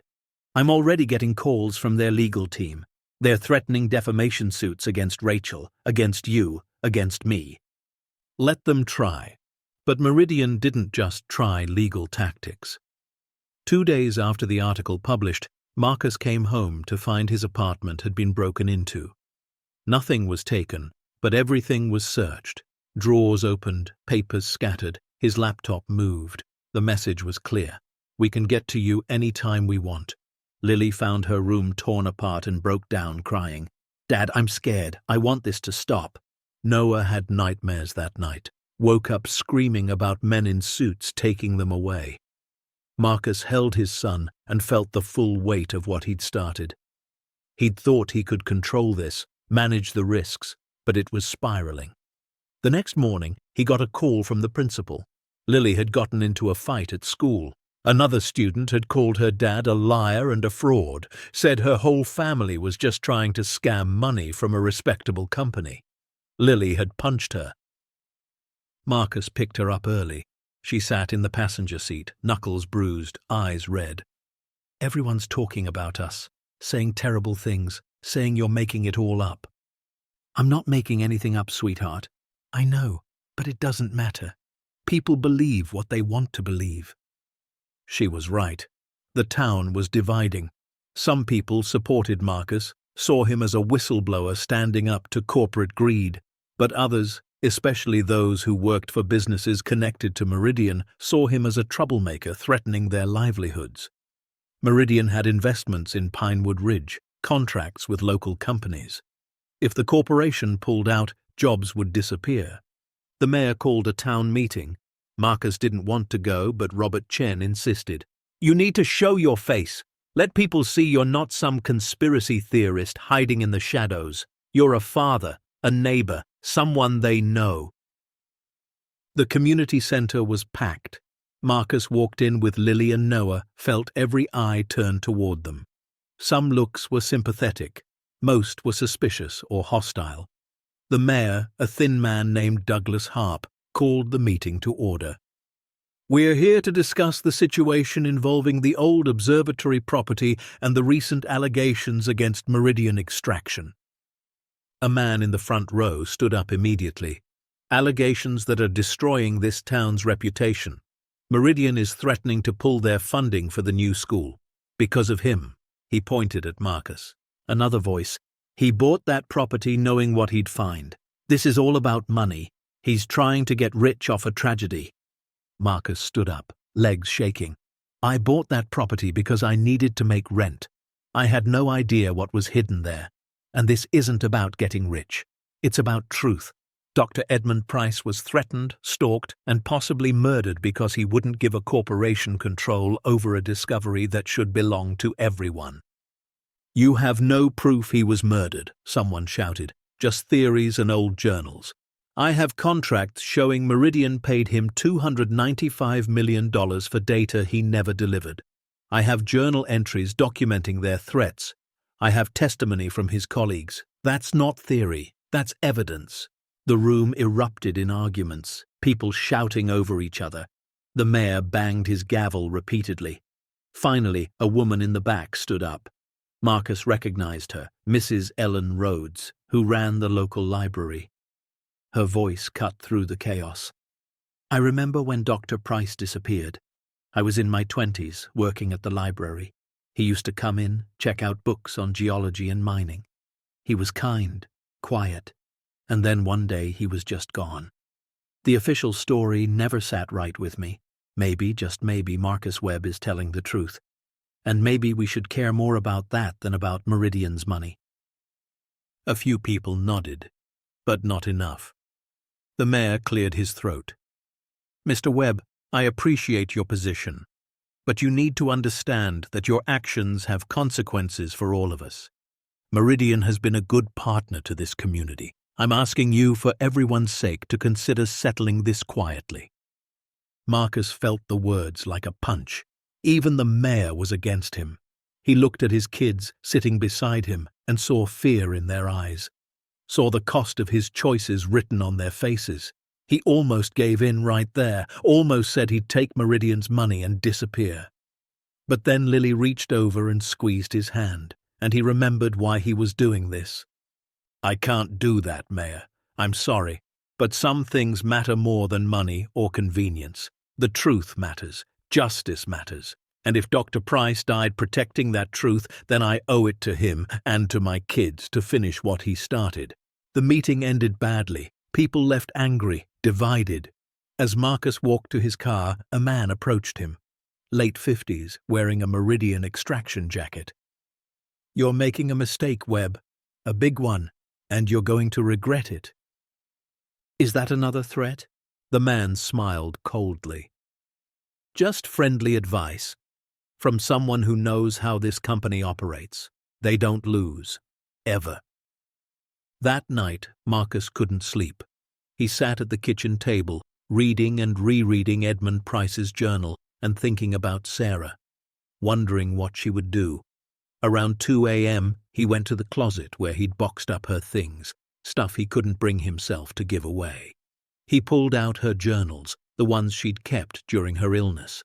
He'd only read them once, right after she died. It had been too painful. But now he opened one, dated 3 months before she passed. Most of it was medical notes, symptom tracking, medication schedules. But near the end, he found an entry that stopped him cold. Talk to Marcus today about what happens after. He doesn't want to discuss it, but I need him to understand. I need him to promise that he won't just survive. Survival isn't living. I want him to fight for something, to stand for something, to show Lily and Noah that even when life breaks you, you can choose to mean something. Choose courage over comfort, conviction over convenience. I won't be there to remind him, so I'm writing it here. Marcus Webb, my love, my partner, my best friend. Don't choose comfort over conviction. Our kids need to see you stand for something, even when it's hard, especially when it's hard. They need to know that their father was brave. Be brave, my love. Even when I'm gone, be brave. Marcus sat at the table and cried for the first time since her funeral. Deep, racking sobs that shook his whole body. Grief and fear and determination all tangled together. When he finally stopped, he felt different, clearer. Sarah was right. She was always right. This wasn't about money.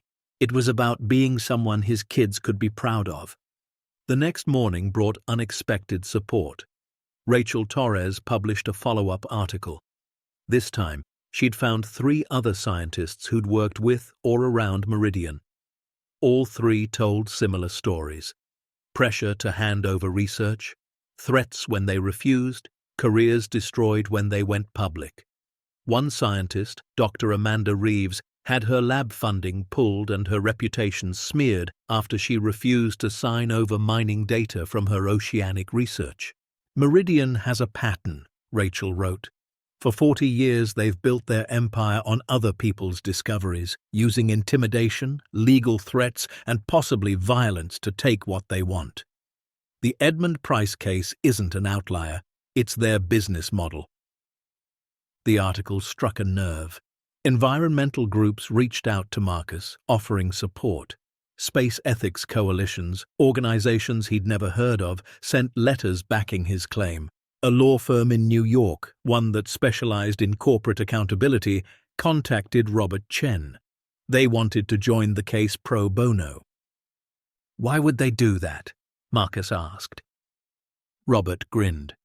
Because this case could set precedent for space resource ownership. If we win, it establishes that corporations can't just claim exclusive rights to astronomical discoveries through coercion. It's bigger than you now, Marcus. It's a movement.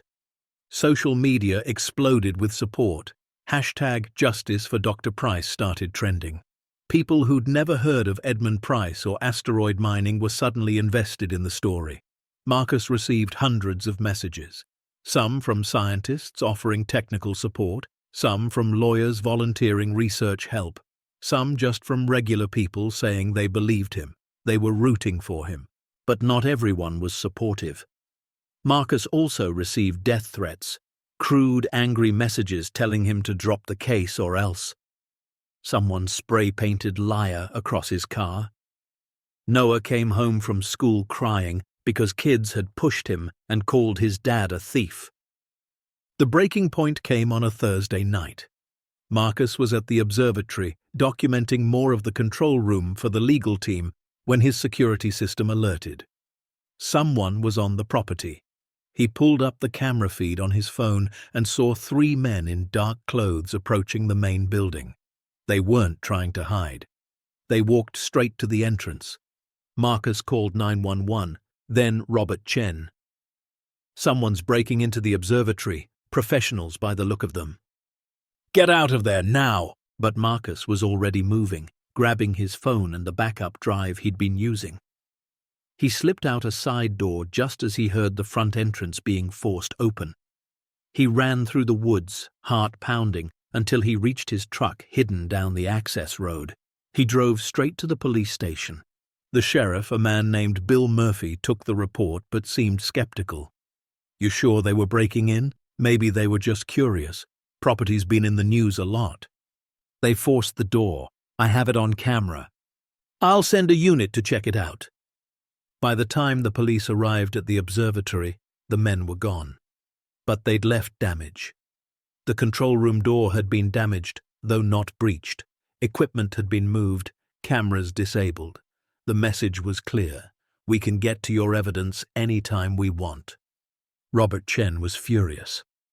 This is criminal. Breaking and entering. Destruction of evidence. We're filing charges. Against who? Marcus asked. We don't know who they were. They work for Meridian. We know that. Knowing and proving are different things. But the break-in had consequences Meridian hadn't anticipated. The attempted destruction of evidence triggered a federal investigation. The FBI announced they were looking into allegations of corporate intimidation and evidence tampering related to the Edmund Price case. And something else happened, something that changed everything. A hiker in the mountains east of the observatory contacted the Pinewood Ridge police. She'd been exploring an old trail when her dog found something. Bones. Human bones. The remains had been there for decades, partially buried, scattered by animals. But there was enough left for identification. The medical examiner requested dental records, compared them to Edmund Price's file from his NASA days. 3 days later, the results came back. The remains were Dr. Edmund Price, and according to the forensic analysis, cause of death was blunt force trauma to the skull. Edmund Price hadn't gotten lost in the mountains. He'd been murdered, and his body had been dumped where no one would find it for 35 years. Until now. The news broke like thunder. Every outlet ran the story. Missing scientist found murdered. Decades-old cold case reopened. Corporate conspiracy theory suddenly looked like corporate crime. Meridian's stock plummeted. Their CEO stepped down. Shareholders demanded answers. And Marcus Webb, the widowed father who'd bought an abandoned observatory for $8,500, found himself at the center of what might become the biggest corporate criminal case in decades. Robert Chen called him with the news. Everything just changed. If we can connect Meridian to Price's murder, that escrow money isn't just yours legally. It's blood money. And taking blood money is conspiracy to murder. They'll have to give it up to avoid criminal charges. Can you connect them? The FBI is trying. They're interviewing former Meridian employees, security personnel from '89. Someone might talk. Marcus stood in his apartment, looking at his kids doing homework at the table, and felt the weight of what was happening. He'd started this thinking he could maybe salvage some equipment, make a few $1,000s. Now he was part of a murder investigation, a federal case, a movement. Helen Cross called that evening. Her voice was shaking. They found him. After all these years, they finally found Edmund. I know. I'm sorry. Don't be sorry. Be ready. Because Meridian is going to fight like cornered animals now. They know if the murder connects to them, it's over. Not just the money. Criminal charges, possibly RICO. They're going to do everything they can to make this go away. What should I do? Helen was quiet for a moment. Then, what Edmund would do. Tell the truth, stand your ground, and don't let them make his death meaningless. That night, Marcus sat with Lily and Noah and told them about the remains, about the murder investigation, about what it all meant. Lily, mature beyond her years, asked the question that mattered. Dad, are we going to be okay? Marcus wanted to promise her yes, wanted to guarantee their safety. But he'd learned in the last 2 years that some promises can't be kept. I don't know, he admitted, but we're going to fight, and we're going to do it together. Because your mom was right, we're strongest when we're together. Noah climbed into his lap. I'm not scared anymore. I'm mad. They hurt that scientist. They're trying to hurt us. I want them to lose. Marcus held his son and felt something crystallize inside him. This was no longer about survival or even about money. This was about justice, about making sure Edmund Price's death meant something, about proving that truth mattered more than power. The fight was just beginning, but Marcus Webb, electrical engineer, widowed father, accidental whistleblower, was ready. He'd spent 2 years drowning in grief. Maybe it was time to channel that grief into fury, into purpose, into the kind of fight that changed things. Meridian Extraction had gotten away with murder for 35 years. But their time was running out. And the man they'd underestimated, the father they'd threatened, the engineer who'd found their darkest secret, wasn't backing down. Not now. Not ever. The forensic report landed like a bomb. Dr. Edmund Price, age 47 at time of death, cause: blunt force trauma to the occipital bone, estimated time of death, March through May 1989. Additional findings: remains showed evidence of being moved post-mortem, buried in a shallow grave approximately 3 miles from his last known location. The medical examiner's conclusion: homicide. The FBI opened a formal investigation within 48 hours. Agent Sarah Delacroix, a specialist in cold cases and corporate crime, led the team. She called Marcus personally. "Mr. Webb, I need everything you have. Every document, every journal entry, every piece of evidence related to Dr. Price and Meridian Extraction." Marcus met her at a secure location, a federal building in Denver. She was in her mid-50s, gray, streaking through dark hair, with the kind of tired eyes that had seen too much human evil. He handed over copies of everything. She spent 3 hours going through it all, making notes, occasionally stopping to shake her head in disbelief. "This is extraordinary," she said finally. "The level of documentation Price left behind, it's like he knew what was coming and wanted to make sure someone could tell the story." "Can you connect Meridian to his death?" "We're going to try. The problem is time. 35 years is a long time. Witnesses die, memories fade, evidence degrades. But we've got some advantages too. Scared people talk eventually. And right now, with the public scrutiny, with their stock tanking, some of Meridian's former employees might be willing to come forward." She was right. Within a week, 3 former Meridian security personnel contacted the FBI through intermediaries. One of them, a man named Frank Costello, now 72 and dying of emphysema, decided he'd carried the secret long enough. His testimony, given under oath with immunity, was devastating. In March 1989, he'd been part of a security team sent to retrieve assets from the Pinewood Ridge Observatory. They were told Dr. Price had stolen company property and needed to be persuaded to return it. Costello and 2 others arrived at the observatory on March 7th. Price was there, tried to run. There was a confrontation. One of the other men, a contractor named Victor Reese, hit Price with a tire iron. Price went down, didn't get up. "We panicked," Costello said in his deposition, voice raspy from decades of smoking and guilt. "Reese said it was an accident, but Price was dead. Our supervisor, a man named Harold Bishop, told us to make it disappear, said the company would protect us. We carried the body into the mountains, buried it where we thought no one would ever look. Then we reported back that Price had fled, that we couldn't find him." The FBI asked the obvious question: where was Victor Reese now? Dead, heart attack in 2002, and Harold Bishop, also dead, car accident in 2008. Convenient deaths or just the passage of time? But Costello's testimony was enough. It established that Meridian Extraction employees had killed Edmund Price while attempting to steal his research. Meridian's lawyers went into overdrive. They claimed Costello was lying, seeking attention or money, claimed he had no proof, that his testimony was the desperate rambling of a dying man trying to make peace with his conscience. But the FBI found corroboration. Financial records showing payments to Reese and Costello in March '89. Flight manifests placing them in Colorado. Rental car records, phone logs. Piece by piece, they built a case. And then something unexpected happened. A congressional committee announced hearings on corporate overreach in space exploration and resource extraction. Marcus was invited to testify. So was Helen Cross. So were representatives from Meridian Extraction. The hearings were scheduled for late November, 6 months after Marcus had first opened that control room. Robert Chen prepared Marcus for days. "This isn't a trial, but it might as well be. The questions will be hostile from some representatives. especially those who've taken campaign contributions from Meridian.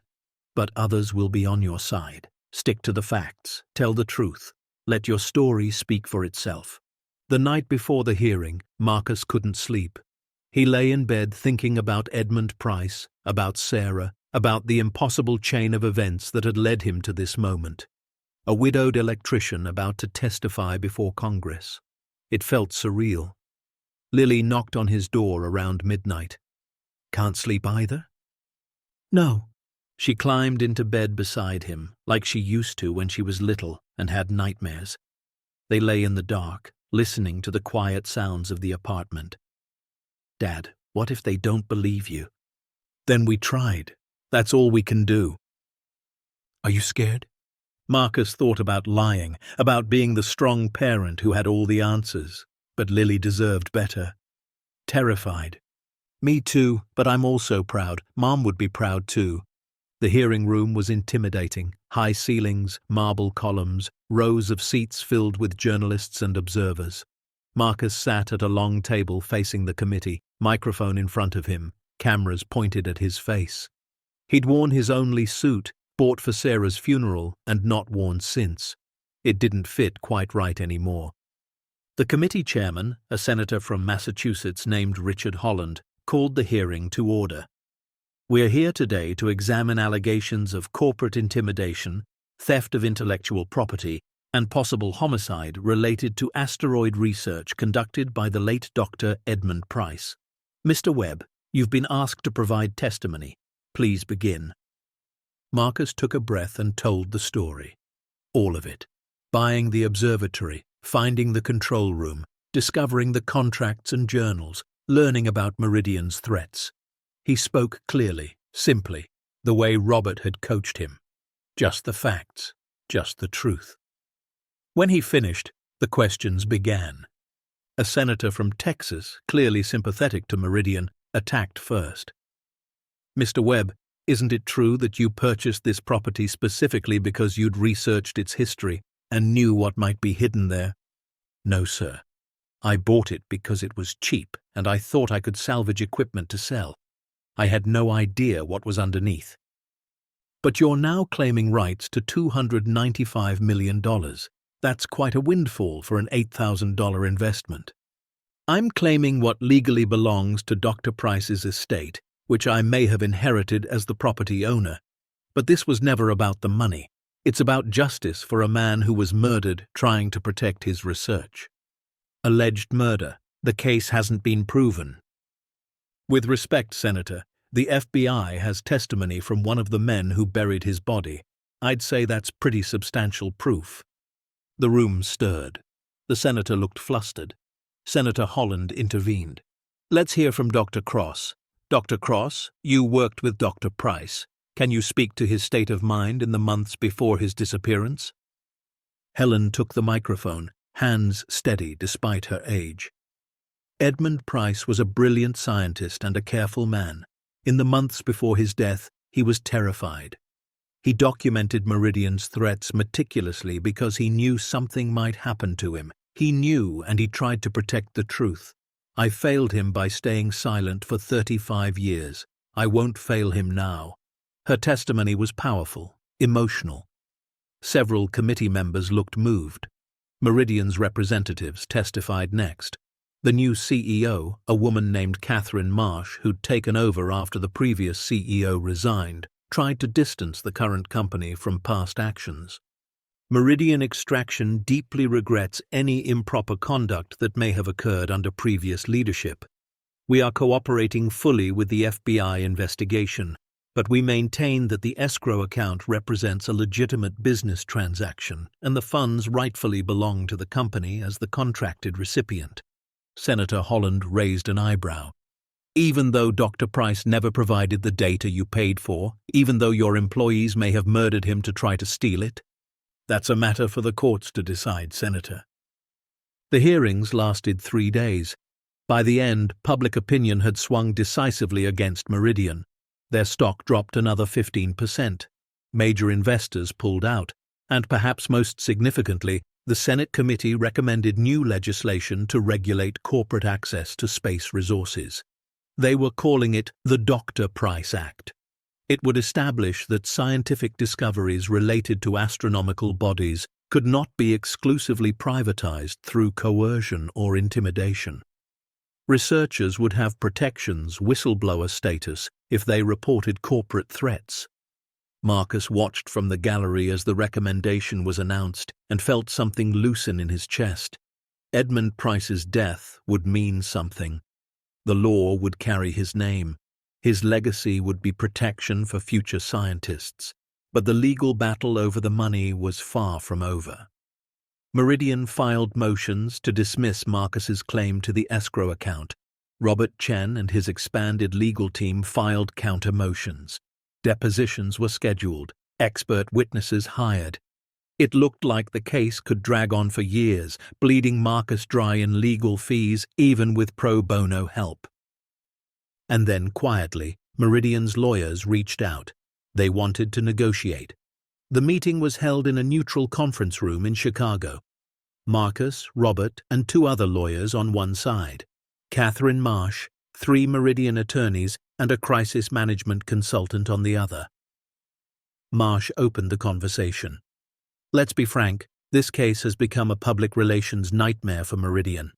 Our brand is damaged. Our investors are nervous, and frankly, fighting over money tied to a murder investigation makes us look callous. You are callous, Marcus said. Your company killed a man.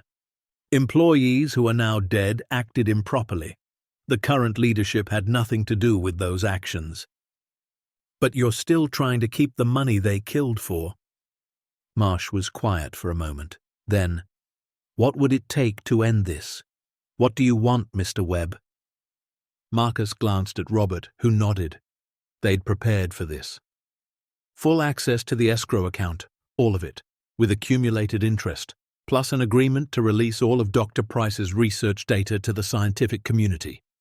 No proprietary claims. Humanity gets the benefit of Prometheus. 7. Not just Meridian.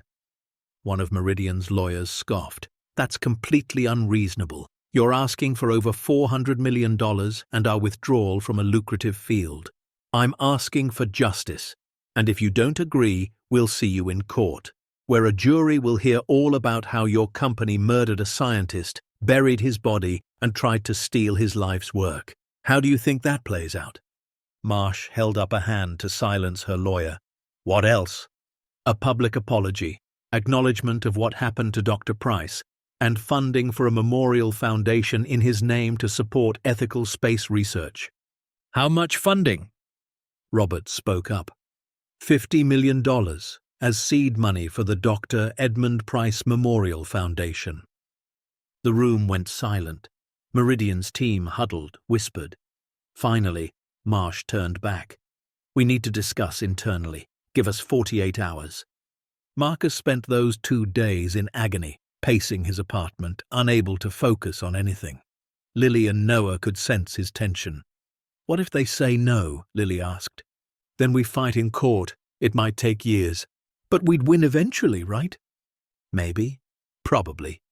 There are no guarantees. The call came on the 3rd day. Catherine Marsh herself, not a lawyer. We'll agree to your terms, with modifications. Marcus's heart raced. What modifications? The escrow account with interest goes to you. That's approximately $412 million. Of that, you agree to place 50% into the Dr. Price Memorial Foundation. The remaining half is yours. Meridian will publicly acknowledge that employees engaged in improper conduct related to Dr. Price and will issue a formal apology. We'll also release all research data related to Prometheus. 7 to the International Astronomical Union for public use. Marcus tried to process the numbers. 412 million. Half of that was still over $200 million. More money than he could comprehend. And the foundation?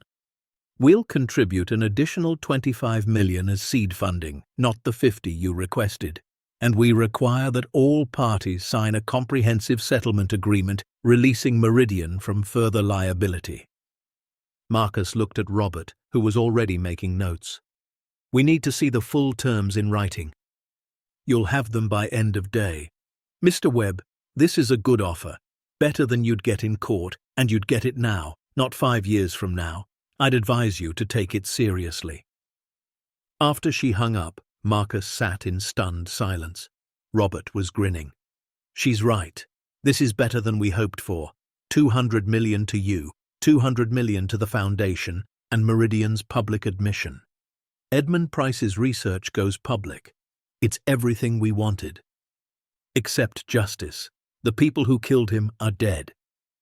But their company pays, and the foundation ensures his legacy. Sometimes that's the best justice we get." Marcus called Helen Cross. She listened to the offer and was quiet for a long time.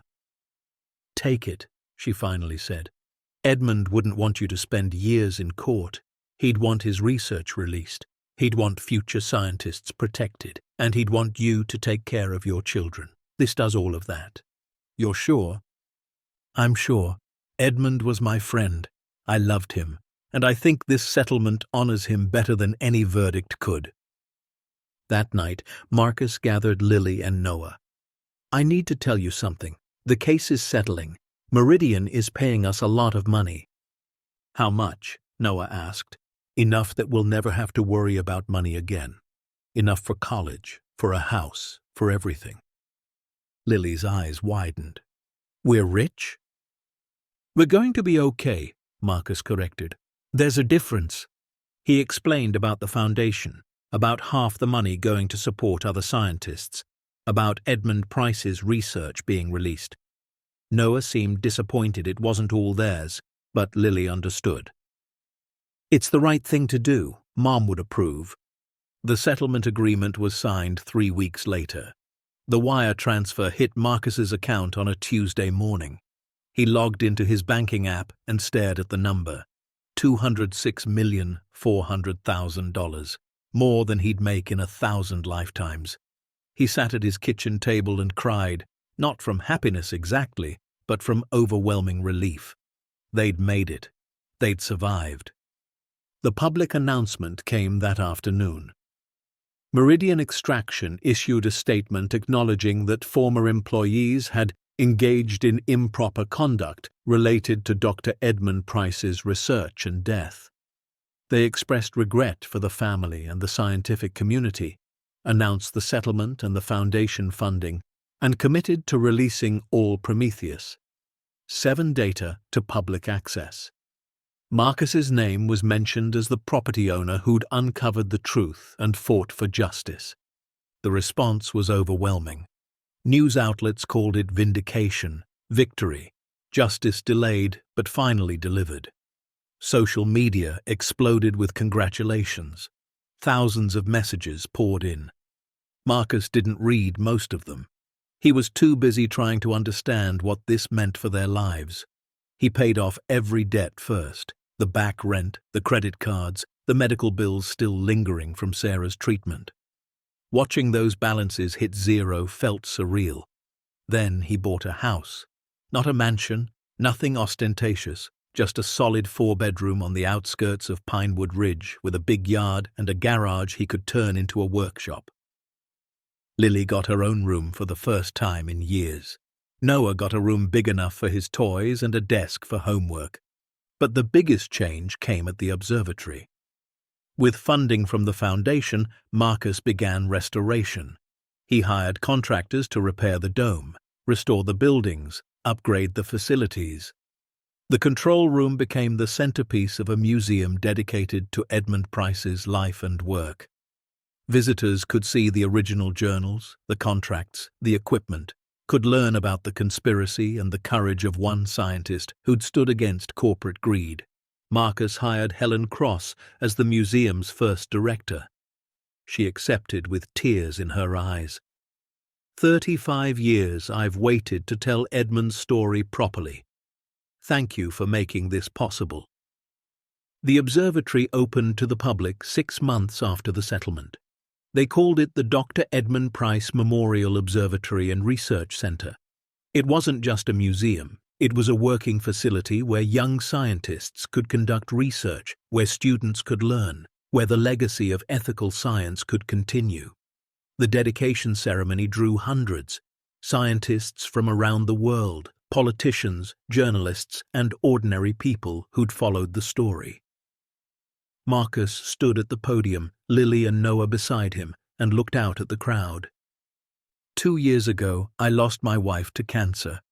I was drowning in grief and debt, trying to hold my family together. When I bought this property, I was just looking for a way to survive another month. I had no idea I was stepping into a story that started before I was born. Dr. Edmund Price died protecting a truth he believed belonged to humanity.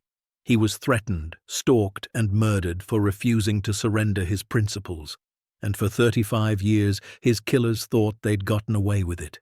But truth has a way of surviving. Sometimes it waits in sealed rooms and encrypted files. Sometimes it waits for the right person to stumble across it. I'm not a hero. I'm just a father who bought an old building and found something extraordinary. But I hope that by being here today, by opening this center, we're proving that courage matters, that standing up to power matters, that one person, even someone ordinary, can make a difference. The crowd rose in applause. Cameras flashed.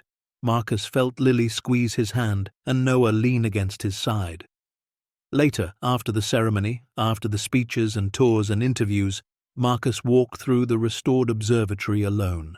He stood in the main dome, looking up at the massive telescope now fully operational, and thought about the journey that had brought him here. Sarah's death had broken him. Buying this property had been desperation.